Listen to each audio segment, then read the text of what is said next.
Bhojpuri industries के दिग्गज कलाकार और बीजेपी नेता दिनेश लाल यादव उर्फ निरहुआ ने आजमगढ़ लोकसभा सीट पर हुए उपचुनाव में समाजवादी पार्टी को करारी शिकस्त देकर हड़कंप मचा दिया है। इस सीट पर कभी मुलायम सिंह यादव और अखिलेश यादव जैसे दिग्गज सपाई नेताओं ने चुनाव जीतकर दिल्ली में आवाज बुलंद की थी, लेकिन इस बार आजमगढ़ की जनता ने मुलायम परिवार से उम्मीदवार बने धर्मेंद्र यादव को बुरी तरह से हरा दिया और दिनेश लाल यादव उर्फ निरहुआ को चुनकर दिल्ली भेज दिया।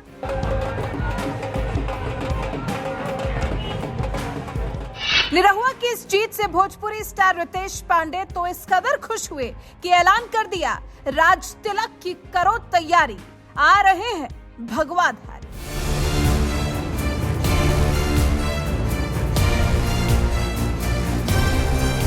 निरहुआ को बीजेपी ने साल 2019 के लोकसभा चुनाव में भी टिकट दिया था, लेकिन उस वक्त सपाई मुखिया अखिलेश यादव को निरहुआ शिकस्त नहीं दे पाए थे, लेकिन 3.5 लाख वोट हासिल कर जरूर सियासी पंडितों को चौंका दिया था। निरहुआ ये चुनाव भले ही हार गए थे, लेकिन उन्होंने आजमगढ़ नहीं छोड़ा था। इस क्षेत्र के लिए अपनी मेहनत जारी रखी और आज उसी मेहनत का नतीजा है कि आजमगढ़ की जनता ने निरहुआ को जिताकर दिल्ली भेज दिया।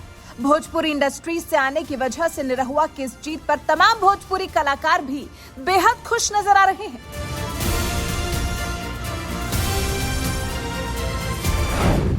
निरहुआ के लिए चुनाव प्रचार करने आजमगढ़ पहुंचे गायक रितेश पांडे ने तो उनकी इस जीत पर लिखा, जय हो। बड़े भैया दिनेश लाल यादव जी को आजमगढ़ लोकसभा उपचुनाव में जीत की हार्दिक हार्दिक शुभकामनाएं। एक और ट्वीट में रितेश पांडे ने राज तिलक वाले गाने के साथ अपनी और निरहुआ की एक वीडियो पोस्ट करते हुए लिखा, राज तिलक की करो तैयारी, आ रहे हैं भगवा धारी। बधाई हो भैया दिनेश लाल यादव। निरहुआ की इस जीत पर रितेश पांडे इसलिए बेहद खुश नजर आ रहे हैं क्योंकि उनके प्रचार के लिए खुद रितेश पांडे भी मनोज तिवारी के साथ आजमगढ़ गए थे और बाकायदा पीएम मोदी के साथ जय श्री राम लिखा गमछा लेकर खूब चुनाव प्रचार किया था। यही वजह है कि आज जब निरहुआ आजमगढ़ से जीतकर दिल्ली पहुंचे हैं तो इसकी सबसे ज्यादा खुशी कहीं न कहीं रितेश पांडे को भी है।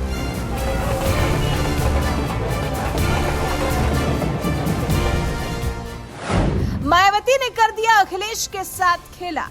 आपको बता दें, साल 2019 के लोकसभा चुनाव में सपा और बीएसपी का गठबंधन था, जिसकी वजह से मायावती ने अपना उम्मीदवार नहीं उतारा था और अखिलेश 6 लाख से भी ज्यादा वोट हासिल कर चुनाव जीत गए थे। लेकिन इस बार मायावती ने सपा को वॉकओवर नहीं दिया और आजमगढ़ में गुड्डू जमाली को उतार दिया। बस इसी वजह से निरहुआ को भी अपनी जीत का भरोसा होने लगा था। आजमगढ़ की जनता इस बार सारे समीकरण को तोड़ रही है और पूरे भारत में एक मैसेज जाने वाला है कि आजमगढ़ की जनता ने जातिगत समीकरण से उठ के और वोटिंग किया है। ये एक नया मैसेज जाएगा। समाजवाद का आखिरी गढ़ है आजमगढ़, ढह जाएगा इस बार? ये टूट चुका है, ढह चुका है। उसका कारण ये है कि आप देख लीजिए, अगर एक पैसा भी उनको यहाँ से उम्मीद होती तो कम से कम अखिलेश यादव यहाँ आते, लेकिन वो नहीं आए। क्यों नहीं आए? क्योंकि उनको पता है कि गढ़ उनका टूट चुका है। उनको मौका बार बार मिला, लेकिन वो कुछ किए नहीं। उनके पिताजी को मौका मिला, वो छोड़ के चले गए।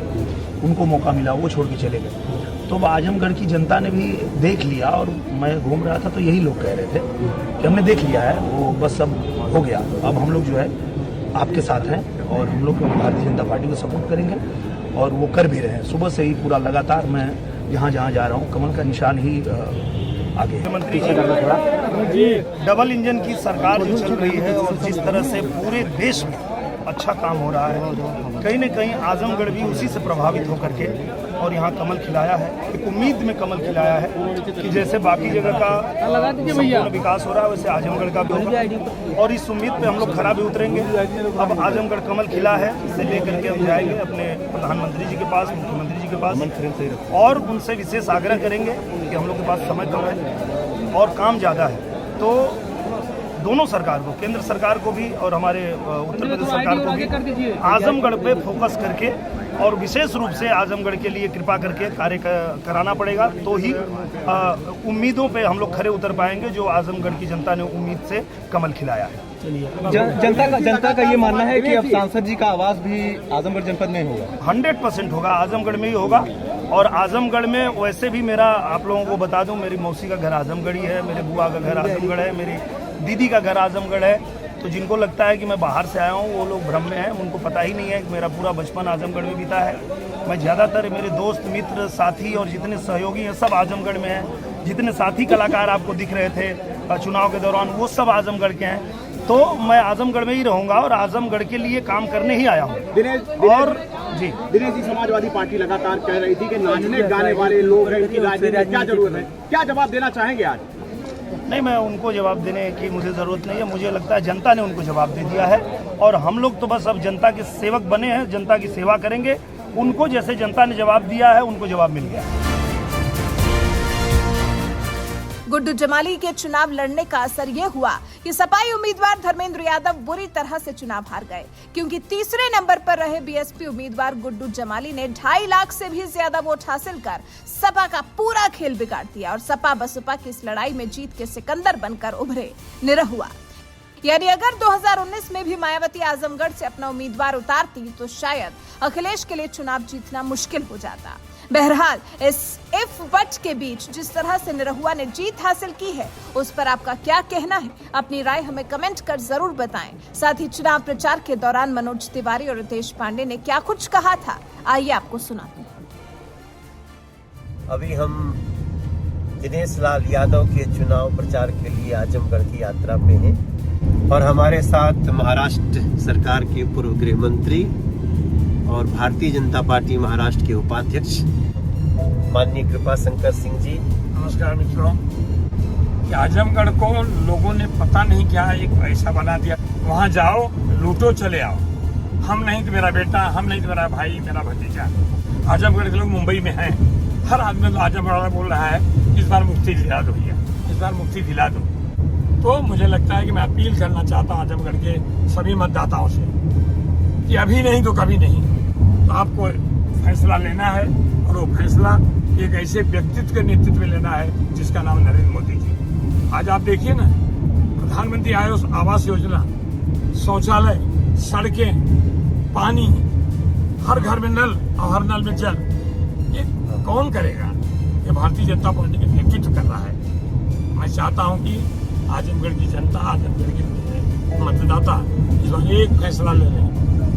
दिनेश लाल यादव, कमल का फूल, नरेंद्र मोदी, हर हर मोदी, घर घर मोदी। एक आप सबका बहुत प्यारा दुलारा कलाकार रितेश पांडे। रितेश बाबू कहाँ जा रहे हो? अभी हम लोग जा रहे हैं आजमगढ़। अपने दिनेश भैया जो हम लोगों के भोजपुरी इंडस्ट्री के बहुत ही अच्छे कलाकार और बहुत ही नरम दिल इंसान हैं। अगर आजमगढ़ की जनता उन्हें मौका देंगी तो वो बहुत अच्छा काम करेंगे, ये मेरा दिल से विश्वास है उनके ऊपर। हमारे दिनेश भैया के साथ मोदी जी जैसा नेतृत्व है, बीजेपी जैसा संगठन है और बदलाव कीजिए और आजमगढ़ को विकास की राह पे लेके जाइए। थोड़ी देर में आजमगढ़ में होंगे, रोड शो में होंगे, आप सबका आशीर्वाद लेंगे दिनेश लाल यादव के लिए।